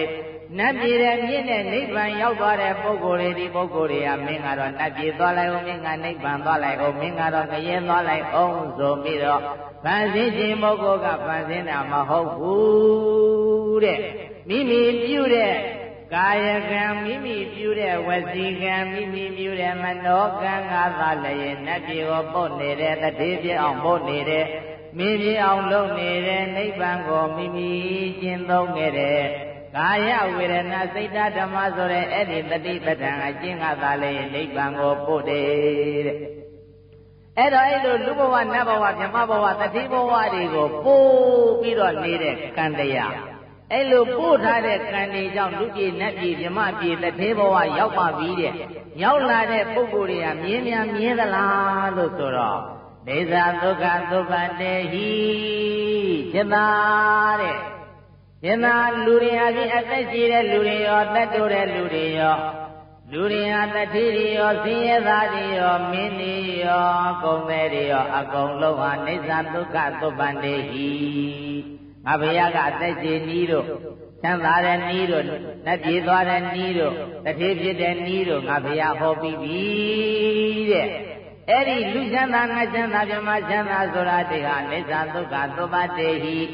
မြဲရန်အချက်ချမ်းသာကွယ်နဲ့လက်သက်ဘွယ်သောသောပိုင်းသောသဘောတို့မှလည်းပဲသုံးဉာဏ်မရှိလုံးလုံးစိတ်သုံး၍နေခဲ့ပါပေသောတိတကားจิตာတဲ့လူဘဝလည်းမမြင်ဘူးတဲ့တထေဘဝလည်းမမြင်ဘူးတဲ့မင်းဘဝလည်းမမြင်ဘူးတဲ့နတ်ဘဝလည်းမမြင်ဘူးပြမဘဝလည်းမမြင်ဘူးငါဘုရားတောင်းမှတက်တော်80ဝါတော်45ဝါမှာလူမင်းနဲ့မင်းပြမမင်းတွေကဥတိုက်ရတဲ့ငါဘုရားရှင်ကိုတော်မြတ်တောင်းမှမမြင်ဘူးတဲ့ဘုရားတော်မမြင်ဘူးဆိုကြံတဲ့ပုဂ္ဂိုလ်မြင်ဥမှာလားမမြင်ဘူးတဲ့ဒါကြောင့်အိစ္ဆာဒုက္ခသုပတေဟိမြဲရန်အကျဉ်းချမ်းသာကွယ်နဲ့နှစ်သက်ဖွယ်သောဇောပိုင်းသောသဘောတို့မှလည်းပဲသုံးဉာဏ်မရှိလုံးလုံးစိတ်သုံး၍နေခဲ့ပါပေသောတိတကားမမြဲတဲ့သဘောပါတဲ့သိရတဲ့သဘောပါတဲ့ဇိုးမရတဲ့သဘောပါမမြဲတာကိုသိလာလို့ရှိရင်မာနစင်တဲ့ဒီစိန်ကြီးရာဓုတွေအစင်းလာတာတွေအသက်နဲ့ခန္ဓာကိုယ်ကိုမမြဲတဲ့သဘောသိလာလို့ရှိရင်မာနပြုတ်တယ်မာနဖြစ်နေတဲ့လူတွေကမြဲတယ်ထင်လို့မာနဖြစ်နေတာတဲ့ရေတန်ကြီးလူဘဝနတ်ဘဝဗြဟ္မဘဝတတိဘဝမင်းဘဝတွေမြဲတယ်ထင်တဲ့လူတွေကဘာဖြစ်နေတယ်မာနဖြစ်နေတယ်မာနမဖြစ်ဘူးလားဟာငါတတိပဲငါမင်းပဲငါကနတ်ပဲငါတရားပဲဆိုပြီးတော့မာနဖြစ်နေတယ်မာနဘာကြောင့်ဖြစ်တယ်လဲလို့မေးရင်ဗရတရေမြဲတယ်ထင်လို့ကိုယ်ရာသူကိုယ်စည်းစိမ်တွေကိုမြဲတယ်ထင်လို့မာနဖြစ်နေတယ်မမြဲတဲ့ယုတ်နံနေစည်းရတဲ့ယုတ်နံတွေကိုသိလာလို့ရှိရင်မာနပြုတ်တယ်မာနမရှိတော့ဘူးတဲ့အဲ့ဒါမရတရေဒီယုတ်ဒီနံဒီခန္ဓာလူမင်းနာမည်မြမမင်းတို့ရဲ့ဘဝစည်းရတဲ့သဘောပါလားလို့သိလာရဲ့စည်းရကိုစည်းရလို့သိလာရဲ့လူမင်းနာမည်မြမမင်းရဲ့ဘဝမှာသာရတဲ့တဏှာပြုတ်တယ်ဒုက္ခမြင်ရင်တဏှာပြုတ်တယ်တဲ့ဒီခန္ဓာကိုယ်ကြီးရဲ့ဒုက္ခကိုသိလာပြီဆိုလို့ရှိရင်ဒီခန္ဓာကိုယ်ကိုနှစ်သက်နေတဲ့တဏှာပြုတ်တယ်ဒီဟာဒုတိခုံဒီစည်းစိမ်ကြီးရဲ့မမြဲတဲ့သိရတဲ့သဘောကိုသိပြီးတော့လာလို့ရှိရင်ဗရဏယေယာတုပေါ်မှာတတိဆိုတဲ့ပစ္စည်းအပေါ်မှာမိမိရဲ့အစဉ်ပေါ်မှာမိမိရဲ့ခန္ဓာကိုယ်ပေါ်မှာဆင်းရဲကိုသိလာလို့ရှိရင်ဒုက္ခကိုဒုက္ခမှန်သိလာလို့ရှိရင်တဏှာပြုတ်ပြီတဲ့မလူရဘာဖြစ်လို့တဏှာဖြစ်နေတယ်လဲဆိုချမ်းသာတဲ့တင်လို့တဏှာဖြစ်နေတယ်အာသာနဲ့သမီးနဲ့စင်ကြီးနဲ့ပစ္စည်းနဲ့ယာတုနဲ့နေရတာချမ်းသာတဲ့ကောင်းတဲ့ချမ်းသာတဲ့ကောင်းတဲ့ထင်လို့လူသားတွေကဘာဖြစ်နေတယ်လဲဆိုလို့ရှိရင်တဏှာဖြစ်နေတယ်အဲ့ဒီလူတွေနဲ့တွေမြမသတ္တဝါတွေအကုန်လုံးရဲ့ဘဝဟာဆင်းရဲတာပဲလို့သိလာလို့ရှိရင်တဏှာပြုတ်ပြီနောက်ပြီးတော့ဒီယုတ်တိနဲ့ဒီခန္ဓာကိုယ်ကြီးဟာမိမိမှာရှိနေတဲ့ပစ္စည်းရောယာတုရောဟာမိမိမပိုင်ပါလားမိမိအစိုးမရပါလားလို့သိလာလို့ရှိရင်အတ္တဒိဋ္ဌိပြုတ်ပြီတဲ့မာနလည်းပြုတ်ရာကလည်းပြုတ်အတ္တဒိဋ္ဌိလည်းပြုတ်ပြီဆိုလို့ရှိရင်ဗရတရဲ့မာနလည်းပြုတ်ရာကလည်းပြုတ်ဒိဋ္ဌိလည်းပြုတ်ပြီဆိုရင်အဲ့ဒီပုဂ္ဂိုလ်ဟာအကောင်းဆုံးနိဗ္ဗာန်ကိုရောက်ပြီတဲ့ဘယ်ကိုရောက်ပြီလဲကိလေသာတွေပြုတ်သွားပြီကိလေသာတွေမရှိတော့ဘူးကိလေသာတွေနည်းသွားပြီကိလေသာတွေကုန်သွားပြီဆိုရင်နိဗ္ဗာန်ရောက်ပြီတဲ့ကိလေသာတွေရှိနေလို့ဆင်းရဲနေတာကိလေသာတွေရှိနေလို့ဒုက္ခရောက်နေတာကိလေသာတွေရှိနေလို့လူတွေမှာဘဝသံသရာကိုအဟုတ်ကြီးတင်ပြီးတော့ဘဝင်နေမြင့်မိမာနတွေကြီးနေလို့တဲ့ဟဲ့သူဘလူလင်းတဲ့အဲဒီလူဘဝနတ်ဘဝမြမဘဝတက်ရှိတဲ့ဘဝတွေရောက်ဖို့အတွက်ငါဘုရားဟောပြီးပြီအဲ့ဒီဘဝတွေကတခုမှမမြဲဘူးတခုမှချမ်းသာတာမရှိဘူးတခုမှအစိုးရတာမရှိဘူးလို့ဘုရားရှင်ကိုရောမြတ်ကနေသဒုက္ခသုမတေဟိရေယံအကျဉ်းချမ်းသာကွယ်နှင့်နိသက်ဘွယ်သောသောပိုင်သောသဘောတို့မှလည်းပဲသုံးဉာဏ်မရှိလုံးလုံးစိတ်သုံး၍နေခဲ့ပါပေသောတိတကားဣတိသောဘုဏ္ဏမောနတနေ့တရတဏ္ဍနဲ့မြမကစိတ်တွေဓာတ်တလဲလဲသာလျင်ဗသေမသေးယစိတ်ဉာဏ်မြင်မြင်ဒိဋ္ဌံမြင်မြင်နိဗ္ဗာန်တကားမွင်အောင်မလင့်ပုံသေးရှု စားဖြင့်ကြိုးစားဖြင့်အာထုံသင်လာပါပေသတည်းသူဘလူလင်ကိုမြတ်စွာဘုရားကနောက်ပိုင်းမှာဘာမှမမြဲဘူးဆိုတဲ့အကြောင်းဟောတော့သူဘလူလင်တရဏဂုံသုံးပါးတည်တယ်တဲ့ကံနဲ့လူသားတွေဟာမိမိကံကအကြောင်းပြုနေတဲ့ဆိုတဲ့အကြောင်းအဲဒီဖြစ်လာတဲ့ဘဝတွေကမမြဲဘူးဆင်းရဲတဲ့စိုးမရဘူးဆိုတဲ့အကြောင်းမမြဲတာဆင်းရဲတာစိုးမရတာသိရင်တဏမာနဒိဋ္ဌိပြုတ်တယ်ဆိုတဲ့အကြောင်းတဏမာနဒိဋ္ဌိပြုတ်ပြီဆိုရင်သန္တရာကနေပြီးတော့လွတ်တယ်ဆိုတဲ့အကြောင်းကိလေသာတွေကိုယ်ရင်နိဗ္ဗာန်ရောက်တယ်ဆိုတဲ့အကြောင်းမြတ်စွာဘုရားကမဟောဘူးလားပြိဿရေဟောပြီးတော့ကဲဒီကနေ့သဗ္ဗစ်သူသဗ္ဗစ်သူကိုအောင်ဖို့ကိုအကြောင်းပြု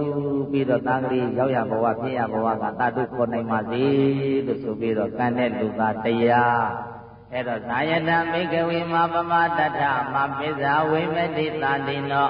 အဝဒ္ဒယံဟောအမကံအနုသသနိဘေကဝေယံတော်မြတ်ကိုကျင်သာတို့ဇာယထရှုကြကုန်တော်တဲ့မသေးခင်ကလေးမှတရားရှုကြမသေးခင်ကလေးမှတရားအားထုတ်ကြမသေးခင်ကလေးမှတရားထိုင်ကြတဲ့မသေးခင်မှမသေးသေးခင်လေးမှတရားကဥမတဲ့မဟုတ်ခင်မှာတရားကမဟုတ်ခင်ကလေးမှာတရားကဥထာမမနာခင်မှာတရားတွေကဥထာမဥကာမတရားထိုင်ခြင်းလို့မဖြစ်ဘူးတဲ့သေကာမတရားထိုင်ခြင်းလို့မဖြစ်ဘူးတဲ့တရားမထုတ်နိုင်တဲ့အချိန်ကျမှတရားမှတ်ခြင်းနဲ့ထိုင်ခြင်းနဲ့လို့မဖြစ်ဘူးတဲ့မဟုတ်ခင်မနာခင်မသေခင်ကလေးမှာမြတ်စွာဘုရားရဲ့တရားတတိပဒသမ္မာပဒဆိုတဲ့တရားတွေကျိုးစားပြီးတော့မှတ်ထားမှအာထုတ်ထားမှမိမိအတွေ့မရှုံးမဲနဲ့အမြတ်ကြံမယ်တဲ့ဒီလိုမှမဟုတ်ပဲနဲ့တရားအမတော်ဘူးဆိုရင်လူဘဝညရလာတဲ့ဘဝရှုံးသွားလိမ့်မယ်တဲ့မရှုံးအောင်အမြတ်ကြံအောင်လုပ်တဲ့ဒါကြောင့်ဇာယနာရှင်ရကုန်တော်မှတ်ကြကုန်တော်သမထဝိပဿနာလောကောအထုံများကုန်တော်မပမတ္ထမမေ့ကြပါကုန်နှင့်မရှုမဖဲမနေလိုက်ကြပါကုန်နှင့်မအထုံဖဲမနေလိုက်ကြပါကုန်နှင့်အယံဤသို့ကဲ့ဤသောစကားသင်္ကဝေါသင်္ကဓမ္မပေါင်းသူတော်ကောင်းတို့အားအမကံငါဘုရားတို့ဤအနုသသနိအဖမံအထထသုံးမအပ်သောအစုံအမဩဝါဒပါပေသတည်းဒကာကြီးဦးအောင်သေတ္တမကြီးတို့ချင်းဘူမိသားစုတို့ရဲ့ခွန်းလုံးတို့သားကောင်းမိုးကိုအကြောင်းပြုပြီးတော့ဒီကနေ့ဘုံမြတ်သောဆွမ်းနောက်ပြီးတော့ကျောင်းအမည်ကျောင်းအတွက်မြေအတွက်တိုးချက်မြေအတွက်နဝကမ္မ9000ကျောင်းလမ်းတိဆရာတော်တန်ဃာတော်များအလိုရရပြည်ပြည်လေးပါအတွက်နေရာကျက်နဲ့ညနေတုပ်ဘဝတစ်သေးစီလူတန်းတဲ့ကုသိုလ်ကောင်းမှုဒီကနေ့ကုသိုလ်ကောင်းမှုတွေကိုကိုအောင်မိုးမြင်ပါစေကြပါစေလို့ဆိုပြီးတော့ကဲအမြတ်တမ်းပြုဝေကြရအောင်အရှင်ဘုရားတပည့်တော်တို့သည်ယနေ့ယခုဝယ်လွန်သူသားဖြစ်သူကိုအောင်မိုးဤတနေ့ပြည့်သံသွမ်းကတ်ဒီကိုအကြောင်းပြု၍တရဏဂုံ3ပါးဖြစ်ပါသောသီလတော်မြတ်ကိုခံယူခြင်းသောသောက်တည်ကြပါကုန်၏အရှင်ဘုရားတပည့်တော်တို့သည်ဘုရားမိုးရှိသောတန်ဃာတော်အရှင်သူမြတ်တို့အားမွန်မြတ်သောခဲဝဲဘောစဉ်သူချင်းရတာအပြာပြာတို့ကိုနေစေရနာသုံးတံစေရနာသုံးတံကြာထမ်းလည်းရဲ့လူတန်းသမှုပြုကြပါကုန်၏အရှင်ဘုရားတပည့်တော်တို့သည်သာဝရကုသိုလ်ဖြစ်သောတိရိမင်္ဂလာမဟာစီရိတ်သာကြောင်းအလူတိုးချက်ရေလူနဝကမ္မအလူတော်ငွေ9000ကျန်လူတန်းရပါကုန်၏အရှင်ဘုရားတပည့်တော်တို့သည်ကြောင်းရောက်လာသည်ဆရာတော်များအားပစ္စည်း၄ပါးလူရာသုံးဆွဲရန်တွေ့နဝကမ္မ200ကျန်လူတန်းရပါကုန်၏အရှင်ဘုရားမျက်နှာသုံးဘဝတထေစီနိဗ္ဗာန်ဤမှန်စေရနာသုံးတံကြာထမ်းလည်းလူတန်းရပါကုန်၏အရှင်ဘုရားတပည့်တော်တို့သည်ယနေ့ယခု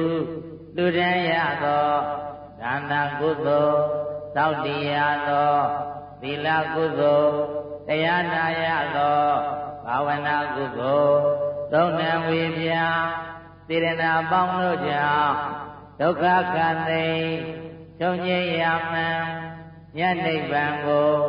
မေညာဘုညာတို့ဖြင့်လည်းရင်မြန်စွာမြင်မာပြုရပါလို့ဤအရှင်ဘုရားတပည့်တော်တို့သည်